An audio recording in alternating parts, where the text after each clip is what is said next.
ഒന്നിൽ പിഴച്ചാൽ 3 എന്നാണല്ലോ പ്രമാണം. അതിലിപ്പോൾ BJP വളരെയധികം വിശ്വസിക്കുന്നുണ്ട്. രാജീവ് ചന്ദ്രശേഖറിന്റെ കാര്യമാണ് പറഞ്ഞു വരുന്നത്. അദ്ദേഹത്തിന്റെ ഒന്നാം വരവ് തിരുവനന്തപുരം ലോക്സഭാ മണ്ഡലത്തിലെ സ്ഥാനാർത്ഥിയായിട്ടായിരുന്നു. അതിൽ ശശി തരൂരിനെ ഞെട്ടിച്ച പ്രകടനമാണ് കാഴ്ചവെച്ചത്. രണ്ടാം വരവിൽ BJP സംസ്ഥാന അധ്യക്ഷനായിരിക്കുന്നു. ഇനി ഒരു മൂന്നാം വരവ് ഉണ്ടാവുമോ? ആ മൂന്നാം വരവിൽ സംസ്ഥാനം തന്നെ പിടിച്ചടക്കാൻ കഴിയുമോ? വരൂ നമുക്ക് പരിശോധിക്കാം. Welcome to Vivek views.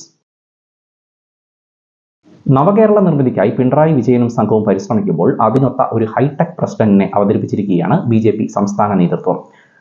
RSS പശ്ചാത്തലമില്ലാത്ത ഒരു നേതാവ് ആദ്യമായാണ് സംസ്ഥാനത്തിന്റെ പ്രസിഡന്റ് പദവിയിൽ എത്തുന്നത്. കോർപ്പറേറ്റ് ശൈലിയും പ്രൊഫഷണൽ പ്രവർത്തന രീതികളും കൊണ്ട് വ്യത്യസ്തനാണ് രാജീവ് ചന്ദ്രശേഖർ. 2 പതിറ്റാണ്ടിന്റെ രാഷ്ട്രീയ പാരമ്പര്യമേ ഉള്ളൂ, അതും സംസ്ഥാനത്തിന് പുറത്ത്. ഇതിനോടകം ഒരു രാഷ്ട്രീയ നേതാവിന് എത്തിപ്പെടാൻ പറ്റാവുന്ന പല പദവികളിലും അദ്ദേഹം എത്തിയിട്ടുണ്ട് എന്നതും വസ്തുതയാണ്. മലയാളം ഉൾപ്പെടെ 6 ഭാഷകൾ അനായാസം കൈകാര്യം ചെയ്യുന്ന രാജീവ് ചന്ദ്രശേഖർ തൃശൂർ സ്വദേശിയാണ്. ദേശമംഗലം സ്വദേശിയായ ചന്ദ്രശേഖറിന്റെയും വല്ലിയുടെയും മകനായി 1964 അഹമ്മദാബാദിൽ ജനനം. അവിടെ സ്കൂൾ വിദ്യാഭ്യാസത്തിന് ശേഷം തുടർ പഠനത്തിനായി മംഗളൂരുവിലേക്ക് എത്തി. മണിപ്പാൽ ഇൻസ്റ്റിറ്റ്യൂട്ട് ഓഫ് ടെക്നോളജിയിൽ നിന്ന് ഇലക്ട്രിക്കൽ എഞ്ചിനീയറിംഗിൽ ബിരുദം നേടിയ ശേഷം ചിക്കാഗോ ഇലനോയ് ഇൻസ്റ്റിറ്റ്യൂട്ട് ഓഫ് ടെക്നോളജിയിൽ നിന്ന് കമ്പ്യൂട്ടർ സയൻസിൽ ബിരുദാനന്തര ബിരുദം നേടി. ശേഷം ഹാർവാർഡ് യൂണിവേഴ്സിറ്റിയിൽ നിന്ന് അഡ്വാൻസ് മാനേജ്മെന്റിൽ ഡിപ്ലോമയും പൂർത്തിയാക്കിയിട്ടുണ്ട്. അച്ഛനെ പോലെ തന്നെ പൈലറ്റ് ആകാനാണ് അദ്ദേഹവും മോഹിച്ചത്. എന്നാൽ കാഴ്ച പരിമിതി അതിനൊരു തടസ്സമായി. 1988 മുതൽ 91 വരെ ഇന്റൽ കമ്പനിയിൽ ചിപ്പ് പ്രൊസസ്സറായി അമേരിക്കയിൽ ജോലി നോക്കി. 91 വിവാഹം.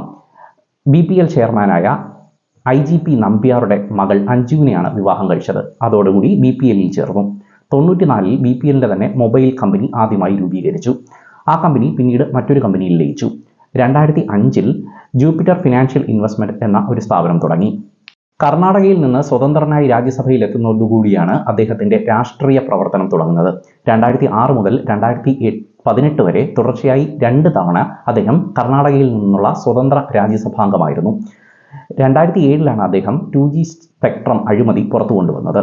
ശേഷം 3G സ്പെക്ട്രം മാഫിയയുടെ സമ്മർദ്ദങ്ങൾക്ക് വഴങ്ങാതെ ആ ലേല നടപടികൾ സുതാര്യമായി നടത്തിയതിൽ അദ്ദേഹത്തിന് വലിയ പങ്കാണുള്ളത്.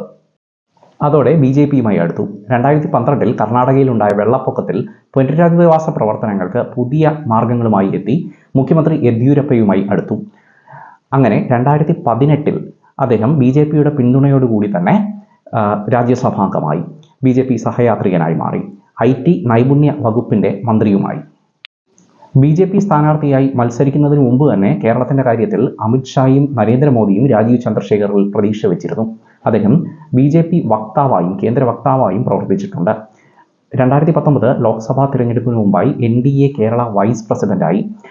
BJPയുടെ ഘടകകക്ഷികളായ BDJS ഒക്കെ BJPയെ പറ്റി നിരന്തരം പരാതി കേന്ദ്രത്തോട് ഉന്നയിച്ചപ്പോഴായിരുന്നു നയചതുരനും സമർത്ഥനുമായ രാജീവ് ചന്ദ്രശേഖറിനെ NDAയുടെ വൈസ് ചെയർമാനാക്കിയത്. കഴിഞ്ഞ ലോക്സഭാ തിരഞ്ഞെടുപ്പിൽ തിരുവനന്തപുരത്ത് ശശി തരൂരിനോട് തോറ്റെങ്കിലും തിരുവനന്തപുരത്ത് വീട് വാങ്ങി അവിടെ താമസിച്ച് അടുത്ത തിരഞ്ഞെടുപ്പിന് വേണ്ടി പ്രവർത്തനങ്ങൾ മുന്നോട്ട് കൊണ്ടുപോവുകയായിരുന്നു രാജീവ് ചന്ദ്രശേഖർ എന്ന റിപ്പോർട്ടുകളുണ്ട്. അതുകൊണ്ട് തന്നെ രാജീവ് ചന്ദ്രശേഖറിനെ പ്രസിഡന്റ് ആക്കും എന്നും കേട്ടിരുന്നു.